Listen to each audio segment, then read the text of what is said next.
So hello guys, welcome back to our channel. दोस्तों, accountancy का most important question है और ये पहला चैप्टर है। दोस्तों, ये हर साल बोर्ड एग्जाम में 6 नंबर में पूछता है। दोस्तों, चैप्टर नंबर 1 है कंपनी किसे कहते हैं। अभी आप लोग बोर्ड एग्जाम 18 फरवरी से देने वाले हैं, तो आप लोग इसको स्क्रीनशॉट ले लीजिए और अच्छे से तैयार कर लीजिए, क्योंकि 100% है कि बोर्ड एग्जाम में पूछेगा। 100% है कि आप लोग को बोर्ड एग्जाम में फंसने वाला ही है। कंपनी किसे कहते हैं। कंपनी कंपनी लाभ कमाने के उद्देश्य से बनाई गई एक ऐच्छिक संस्था है। दोस्तों, कंपनी कोई भी कंपनी होता है तो लाभ कमाने के उद्देश्य से ही बनाता है, तो एक वो एक संस्था होता है, लाभ कमाने के उद्देश्य से ही कंपनी खोला जाता है। जैसे दोस्तों, आप लोग कोई भी दुकान खोलते हैं, शॉप खोलते हैं, तो आप लाभ कमाने के ही उद्देश्य से आप दुकान ओपन करते हैं या खोलते हैं, जिसकी पूंजी हस्तांतरित अंशों में विभाजित होती है, जिसका पंजीकरण एक कृत्रिम व्यक्ति के रूप में सन 1956 ईस्वी के अंतर्गत किया जाता है। दोस्तों, ये कंपनी होती है, उसकी पूंजी हस्तांतरित अंशों में विभाजित होती है, अलग अलग भागों में बटा होता है, और इसका पंजीकरण यानी इसका रजिस्ट्रेशन एक कृत्रिम व्यक्ति के द्वारा, यानी कंपनी का एक ओनर होता है, एक मालिक होता है, जो कंपनी खड़ा किया था, जिसने कंपनी चालू किया था, वो 1956 के अंतर्गत अब रजिस्ट्रेशन कराता है। कंपनी को सरकार द्वारा रजिस्ट्रेशन कराता है और उस कंपनी को तब चलाता है। इसको स्क्रीनशॉट लेते चलिएगा दोस्तों, और अच्छे से तैयारी करते चलिएगा। कंपनी से आशय एक ऐसे संगठन से है जिसका निर्माण एवं पंजीकरण इस अधिनियम अथवा पिछले किसी अधिनियम के अंतर्गत किया गया हो। दोस्तों, कंपनी से एक आशय होता है, एक ऐसे संगठन होता है, एक ऐसा ऑर्गेनाइजेशन होता है जिसका निर्माण एवं पंजीकरण ऐसा होता है, जिसमें निर्माण किया गया होता है, पंजीकरण कराया जाता है, रजिस्ट्रेशन कराया जाता है, तब उसके बाद कंपनी को चलाया जाता है। इन्हें बिना किसी कंपनी, बिना किसी रजिस्ट्रेशन का, बिना किसी लाइसेंस का अगर आप कंपनी चलाते हैं, खोलते हैं, तो सरकार को पता लग जाती है, तो क्या होता है कि बंद हो जाता है, तो आपका ही नुकसान होता है। और इसमें भारतीय कंपनी अधिनियम यानी इसका एक्ट होता है, जिससे आप रजिस्ट्रेशन कराते हैं। 1956 के अंतर्गत आप रजिस्ट्रेशन कराते हैं।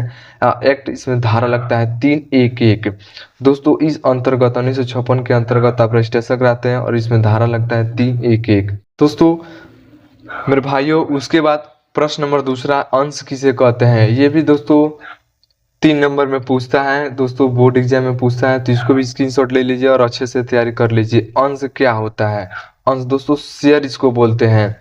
कंपनी अधिनियम 2013 की धारा 284 के अनुसार अंश का आशय कंपनी पूंजी के एक अंश है। दोस्तों, जैसे आप लोग उदाहरण के तौर पर समझ सकते हैं, एक कंपनी है और 2013 के अंतर्गत उसका रजिस्ट्रेशन कराया गया है और उसमें धारा लगता है 284 के अनुसार। तो अंश क्या होता है, जैसे आप लोग दोस्त शेयर समझ रहे हैं ना, शेयर मार्केट हो गया, तो उसमें लोग पैसा लगाते हैं, और जब कंपनी मुनाफे में रहती है, प्रॉफिट में रहती है, तो आपको भी प्रॉफिट होता है। जब कंपनी लॉस होती है तो आपका भी लॉस होता है। तो ऐसे अंश, ऐसे शेयर है जिस आप लोग किसी भी ऐप के माध्यम के थ्रू के माध्यम से आप लोग पैसा लगाते हैं या शेयर खरीदते हैं, तो वैसे होता है। आप कहीं भी कंपनी में काम करते हैं, आप एम्प्लॉय हैं, तो आप वहाँ के जो ओनर होते हैं तो पूछते हैं आप पैसा लेंगे, जैसे पीएफ करता है तो आप पीएफ लेंगे या शेयर लेंगे, तो वैसे ही इसको अंश बोलते हैं। दोस्तों, यदि स्कंद और अंश में कोई प्रकट अथवा स्पष्ट भेद नहीं किया गया है तो इसमें स्कंद भी सम्मिलित है। वास्तव में अंश का आशय पूंजी के एक निश्चित रकम पर अधिकार प्राप्त करने से है। दोस्तों, इसमें होता है स्कंद और अंश में कोई प्रकट अथवा भेद नहीं होता है। जैसे आप लोग पीएफ, किसी भी कंपनी में काम कीजिएगा तो एक पीएफ कटता है, प्रोविडेंट फंड, जिसको भविष्य निधि कहते हैं। जैसे आप लोग वहाँ पे काम करते हैं तो कुछ आपकी सैलरी में से ही आप जैसे 2000, 2500, 3000 रुपया कट जाता है, और आगे चल के वो आपको पैसे की जरूरत पड़ती है तो आप निकाल सकते हैं, मिल सकता है। तो स्कंद में और अंश में कोई फर्क नहीं होता है। तो जैसे आप लोग कोई कंपनी में काम करेंगे तो वहाँ के ओनर पूछेंगे कि आपको अंश चाहिए यानी शेयर चाहिए या कि पीएफ चाहिए, तो आप बोलेंगे शेयर, तो शेयर खरीदेंगे तो आप भी कहीं इन्वेस्ट कर सकते हैं, तो उससे दुगुना पैसा कमा सकते हैं। और पीएफ कटेगा तो कोई बात नहीं, आपको पीएफ चाहिए तो पीएफ भी मिल जाएगा। और वास्तव में अंश का आशय पूंजी की एक निश्चित रकम है। दोस्तों, इसका है कि अंश जब आप खरीदेंगे तो पूंजी का एक मोटा रकम मिलता है। तो आप किसी भी ऐप में, जैसे आप क्या हो गया, ट्रेडिंग ऐप हो गया, एंजल ऐप हो गया, उसमें अगर पैसा आप लोग लगाते हैं, इन्वेस्ट करते हैं, तो वैसे ही शेयर के माध्यम से ही पैसा लगाते हैं। जितना जिसका जितना शेयर आता है तो इसे पैसा मिलता है। अगर शेयर गिर गया है तो अब कंपनी लॉस में है, और शेयर ज़्यादा है तो प्रॉफिट है, तो आपको भी प्रॉफिट होगा। दोस्तों, अंशों के हरण से आप क्या समझते हैं? दोस्तों, ये भी 6 नंबर का क्वेश्चन है, इसको भी आप लोग अच्छे से तैयार कर लीजिएगा। मोस्ट इम्पोर्टेंट क्वेश्चन है, क्योंकि ये भी बोर्ड एग्जाम में पूछने वाला है। अंशों के हरण, अंश के हरण क्या होता है? दोस्तों, शेयर, जैसे किसी भी फॉरफिटेड किसी भी चीज को हड़ लेना, जब्त कर लेना, अपने पास रख लेना।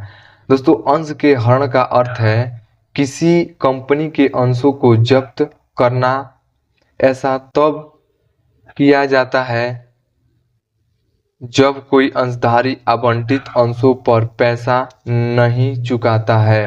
अंशों के हरण से कंपनी की अंश पूंजी कम हो जाती है। दोस्तों, आप लोग फाइनेंस पे बाइक लेते हैं, ईएमआई पर बाइक निकलवाते हैं, और पैसा कुछ जमा करके बाइक तो ले लेते हैं, उसके बाद पैसा आप लोग नहीं भरते हैं, तो क्या होता है कि कंपनी आपको कई बार नोटिस भेजती है कि आप पैसा जमा कीजिए, फाइनेंस आप जो बाइक लिए थे उसका पैसा जमा कीजिए। तो आप लोग उस चीज़ को पैसा आप नहीं देते हैं, तो कंपनी क्या होता है कि उसको बाइक को जब्त कर लेता है, तो आपका पैसा भी डूब जाता है और बाइक भी डूब जाता है। तो ऐसे भी कंपनी के अंदर जब आप काम करेंगे तो इससे क्या होता है कि जब कोई भी एम्प्लॉय होता है तो उस अंशधारी का आवंटित अंशों को पैसा नहीं चुकाता है, तो उसका भी अंशों के हरण से कंपनी की अंश पूंजी घट जाती है। जिससे अंश अगर नहीं चुकाता है तो अंश का क्या होता है कि पूंजी घट जाती है। कंपनी द्वारा अंशों का हरण करने से पूर्व संबंधित अंशधारी को 14 दिन का अवधि का एक रजिस्टर्ड नोटिस भेजा है। दोस्तों, किसी भी कोई भी बाइक या कोई भी कार के कोई भी वस्तु ईएमआई पर आप लिए हैं, आज के डेट में ईएमआई पर हर एक चीज़ उपलब्ध है, टीवी, फ्रिज, पंखा, कूलर, हर एक चीज़ उपलब्ध है। तो आप लोग ईएमआई पे लिए हैं और कुछ पैसे जमा किए, कुछ नहीं जमा किए हैं, तो आपको उस कंपनी की ओर से, आप जिस भी कंपनी का कोई भी सामान खरीदें, जैसे कार खरीदे हैं, तो उस कंपनी की ओर से आपको 14 दिन का एक रजिस्टर नोटिस भेजा जाएगा। 14 दिन का एक रजिस्टर नोटिस भेजा जाएगा कि इस 14 दिन के अंदर आप पैसा जमा कर दीजिए, आप आपका ईएमआई जमा कर दीजिए, जिसमें कि बकाया राशि को निश्चित तिथि तक चुकाने के बारे में कहा जाता है। दोस्तों, पैसा की 14 दिन के अंदर चुकाने को, भरने को बोला जाता है, और न चुकाने पर अंश जब्त कर लिया जाता है, तो इसे ही अंशों का हरण कहते हैं।